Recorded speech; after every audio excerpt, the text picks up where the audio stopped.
आउज़ुबिल्लाहिमिनश्शैतानिर्रजीम बिस्मिल्लाहिर्रहमानिर्रहीम। मैं professor शफ़क़त Ali from college Farid college. तो आज हम बड़ा इंपॉर्टेंट टॉपिक पढ़ रहे हैं first year chemistry chapter number 1 में। ये है कॉन्सेप्ट ऑफ मोल। तो इसके बारे में आपको कंप्लीट नोट्स इस वीडियो लेक्चर के अंदर मिलेंगे, तो आप यहाँ से इसको नोट कर सकते हैं और इसको एज सच आप तैयार करें। इंशाल्लाह इससे जो है आपको 100% कामयाबी होगी। तो देखें मोल क्या है, कॉन्सेप्ट ऑफ मोल। तो सबसे पहले हम देखते हैं मोल को हम डिफाइन कैसे करते हैं। तो देखिए relative atomic mass of an element. तो एलिमेंट के छोटे पार्टिकल को हम एटम कहते हैं, उसका जो मास है रिलेटिव एटॉमिक मास कहलाएगा। The relative molecular mass of a molecule, relative formula mass of ionic substance, ionic mass of ionic species when expressed in gram is called mole। तो मतलब एटम का रिलेटिव एटॉमिक मास, मॉलिक्यूल का relative molecular mass, इसी तरह जो आयनिक substance है उसका relative formula मास और आयन का आयनिक स्पीशी का आयनिक मास जो है उसको जब हम ग्राम में रिप्रेजेंट करते हैं तो उसको हम मोल कहते हैं। तो मोल को हम यूं भी डिफाइन कर सकते हैं कि 1 mole of a substance is amount in gram containing Avogadro number of particle. तो इतनी क्वांटिटी किसी भी सब्सटेंस की जिसके अंदर 6.02 मल्टीप्लाई 10⁻23 पार्टिकल्स होंगे, जब हम उसको ग्राम में रिप्रेजेंट करेंगे तो वो एक मोल कहलाती है, या इतनी क्वांटिटी कोई भी सब्सटेंस की वो मोल कहलाती है।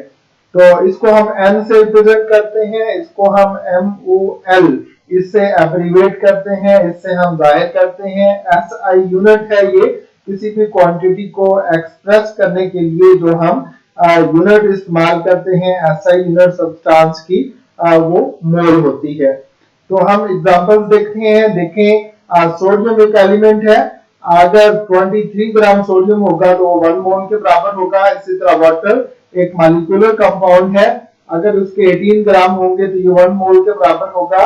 इसी तरह सोडियम क्लोराइड आयनिक कंपाउंड है, इसके 58.5 ग्राम जो है ये 1 मोल के बराबर होगा। इसी तरह बाइकार्बोनेट ये आयनिक स्पीशी है, तो इसके 61 ग्राम जो है ये 1 मोल के बराबर होते हैं। तो इस तरह हमने element, molecular compound, ionic compound और आयनिक स्पीशी उसकी डिफरेंट एग्जांपल्स ली। तो ये एक एक एग्जांपल हर कैटेगरी से हम इसको देते हैं। तो अब हम देखते हैं कि हम मोल कैलकुलेट कैसे कर सकते हैं। कि अगर आपके पास कोई सब्सटेंस का मास मौजूद है तो आपके से कहा जाता है कि आप इसके मोल कैलकुलेट करें, तो इसके मोल हम कैसे कैलकुलेट कर सकते हैं। तो mass of given substance in gram, first कर ले कोई भी सब्सटेंस है, आपके पास वाटर है, कहते हैं कि आपके पास 10 ग्राम वाटर है, आप इसके मोल कैलकुलेट करें तो क्या करेंगे आप, तो वो जो सब्सटेंस है वो आपका वाटर है, तो वाटर का मास 10 ग्राम वो ऊपर रखेंगे।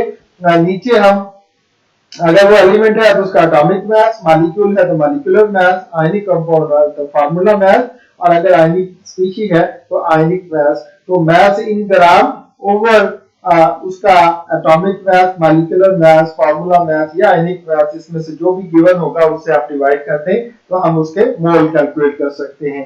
तो number of mole of substance is equal to mass of substance in gram और मोलर मास। तो जब हम atomic mass, molecular mass, formula mass या आयनिक मास को ग्राम में रिप्रेजेंट कर दें तो यही मास जो है ये हमारा मोलर मास कहलाता है। इसलिए हम कोई भी सब्सटेंस जिसके आप मोल कैलकुलेट करना चाहते हैं उसका मास इन ग्राम उसको डिवाइड कर दें उसके मोलर मास से, तो इस तरह हमारे पास मोल्स निकल आते हैं उस सब्सटेंस के। तो मोलर मास क्या होता है, इसकी हम डेफिनेशन देख लेते हैं विद एग्जांपल्स। तो देखिए atomic mass, molecular mass, formula mass, ionic mass of a substance express in gram. अगर एटम है तो उसका एटॉमिक मास, मॉलिक्यूल है तो उसका मॉलिक्यूलर मास, फार्मूला यूनिट है तो उसका फार्मूला मास, अगर आयन्स है तो उसका आयनिक मास। जब उसको हम ग्राम में रिप्रेजेंट कर देंगे, ग्राम में एक्सप्रेस करेंगे तो वो हमारा मोलर मास कहलाएगा। तो यहाँ हर कैटेगरी की एक एग्जांपल हम दे देते हैं। देखिए सोडियम एक एलिमेंट है, तो उसके एक एटम का मास उसको ग्राम में रिप्रेजेंट कर दें तो वो उसका मोलर मास कहलाएगा। जिस तरह 23 ग्राम ऑफ सोडियम ये मोलर मास है सोडियम का। इसी तरह 18 ग्राम वाटर तो ये मोलर मास है वाटर का। इसका 58.5 ग्राम ऑफ सोडियम क्लोराइड, ये मोलर मास है सोडियम क्लोराइड का।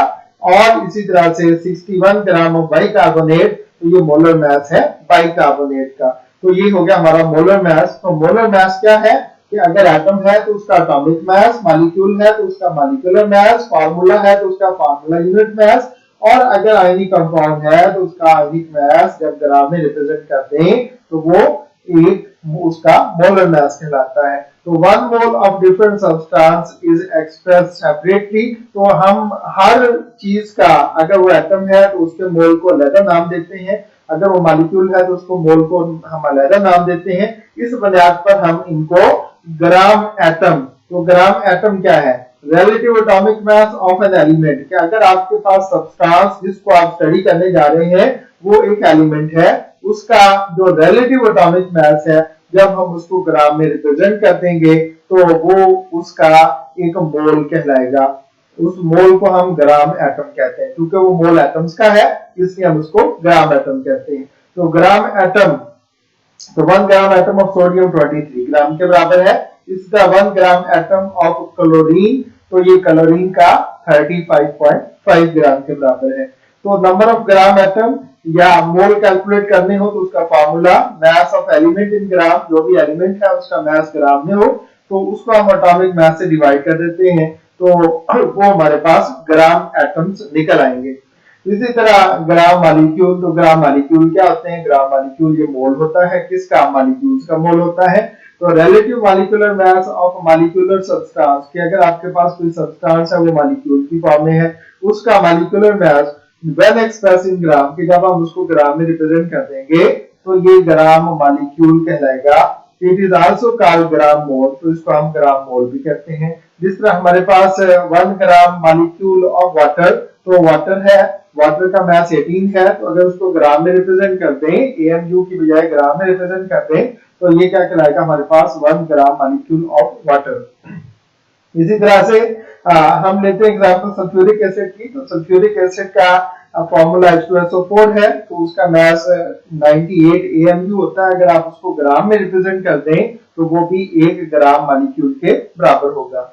अगर आपने ग्राम मॉलिक्यूल कैलकुलेट करने हैं, कोई सब्सटेंस है आप उसके ग्राम मॉलिक्यूल कैलकुलेट करना चाहते हैं, वो कैसे करेंगे, तो वो जो मॉलिक्यूलर सब्सटेंस होगी उसको आप ग्राम में रिप्रेजेंट कर दें और डिवाइड करते हैं मोलर मास से। तो मोलर मास जो होगा उसका, जिस तरह आपके पास यहाँ पर वाटर है या सल्फ्यूरिक एसिड है तो ये उसका मास मोलर मास है। तो अगर आपसे कहा जाता है कि 10 ग्राम आपके पास वाटर है तो 10 ग्राम मास इन ग्राम हो गया और मोलर मास उसका 18 है, तो आप 18 से उसको डिवाइड कर दें तो जो रिजल्ट आएगा, उसका आंसर आएगा, वो उसके ग्राम मॉलिक्यूल होंगे। तो नेक्स्ट देखें, हम देखें ग्राम फार्मूला क्या होता है। अगर सब्सटेंस जिसको आप स्टडी कर रहे हैं वो आयनिक कंपाउंड है तो आयनिक कंपाउंड का मॉलिक्यूलर फार्मूला नहीं होता बल्कि उसका फार्मूला यूनिट होता है। उस फार्मूला यूनिट के मास को हम जो है वो फार्मूला मास कहते हैं। तो relative formula mass of formula unit when express in gram, कि अगर फार्मूला मास को, तो फार्मूला मास किसका होता है, फार्मूला यूनिट का, उसको ग्राम में रिप्रेजेंट कर दें तो वो 1 मोल के बराबर होगा या 1 ग्राम फार्मूला के बराबर होगा। जिस तरह सोडियम क्लोराइड है तो इसका 58.5 ग्राम ले लें तो ये 1 ग्राम फार्मूला के बराबर हो गया। इसी तरह से 1 ग्राम फार्मूला सोडियम कार्बोनेट, तो ये 106 ग्राम के बराबर होता है। तो नंबर ऑफ ग्राम फार्मूला या मोल आपने कैलकुलेट करनी है, तो वो कैसे कैलकुलेट करेंगे, तो उसके लिए फार्मूला हमारे पास मास of ionic compound in gram और formula mass of ionic compound. तो उसी तरह से मतलब कि जो भी सब्सटेंस आपको दे दी है, फर्स्ट कर ले आपको कहते हैं कि आपके पास 100 ग्राम नमक है, NaCl है, तो उसके फार्मूला यूनिट आप कैलकुलेट करें तो हम उसके जो है वो ग्राम फार्मूला कैलकुलेट करें। तो ग्राम फार्मूला कैलकुलेट करने के लिए क्या करेंगे, हम मास ऑफ आयनिक कंपाउंड मतलब 100 और formula mass of ionic compound, तो जिस तरह 58.5 है, इससे हम उसको डिवाइड कर देंगे। तो नेक्स्ट है ग्राम आयन, कि अगर वो सब्सटेंस आपके पास आयन है, जिस तरह हाइड्रोक्साइड है, सल्फेट है, तो उसके मास को अगर ग्राम में रिप्रेजेंट कर दें तो वो हमारे पास क्या कहलाएगा, ग्राम आयन कहलाएगा। तो ये सारे के सारे सिंपली मोल भी कहलाते हैं और ग्राम मोल भी हम इसको कहते हैं।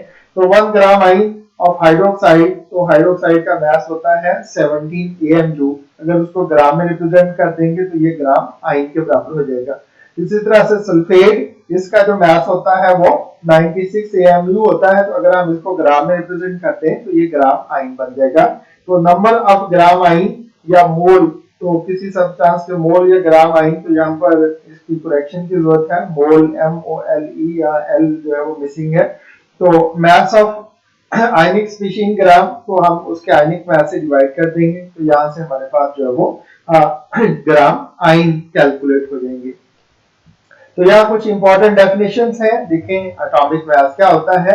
मास ऑफ एन एलिमेंट, कि कोई एलिमेंट है उसका मास जो है हम जब कंपैरिजन करते हैं किसके साथ, 1/12 of mass of one carbon atom, एक कार्बन एटम जिसका मास 12 है उसके 1/12 पार्ट के साथ जब हम उसको कंपैरिजन से निकालते हैं तो उसको हम उसका atomic mass of that element कहलाता है। तो इसी तरह मॉलिक्यूलर मास क्या है कि मॉलिक्यूल एटम्स पर मुश्तमिल होता है, तो sum of relative atomic masses of all element present in a molecule. एक मॉलिक्यूल जिस तरह वाटर, तो वाटर 2 हाइड्रोजन और 1 ऑक्सीजन से मिलकर बना है, तो 2 हाइड्रोजन और 1 ऑक्सीजन के मास को जब हम जमा करेंगे तो जो हमारे पास आता है 18 AMU, तो ये उसका मॉलिक्यूलर मास है। इस तरह कार्बन डाइऑक्साइड, तो 1 कार्बन और 2 ऑक्सीजन से मिलकर बना है, तो 1 कार्बन और 2 ऑक्सीजन के मास को जब हम जमा करेंगे तो ये 44 AMU ये उसका मॉलिक्यूलर मास कहलाएगा। इसी तरह फार्मूला यूनिट मास,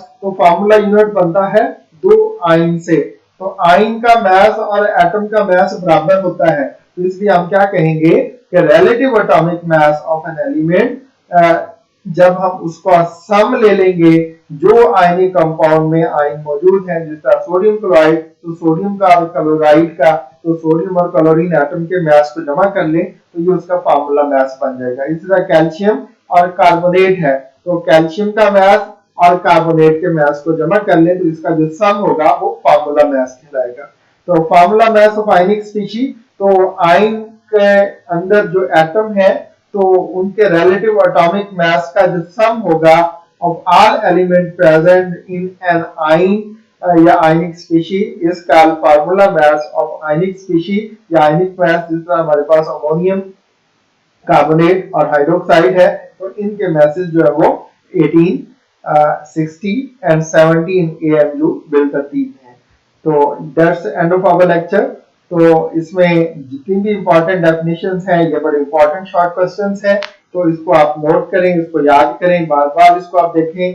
तो अगर आपको ये अच्छा लगे तो आप इस चैनल को सब्सक्राइब करें, और अगर कुछ पूछना हो तो आप कमेंट्स में पूछ सकते हैं, इंशाल्लाह मैं इसका जवाब जरूर दूंगा। अस्सलाम वालेकुम।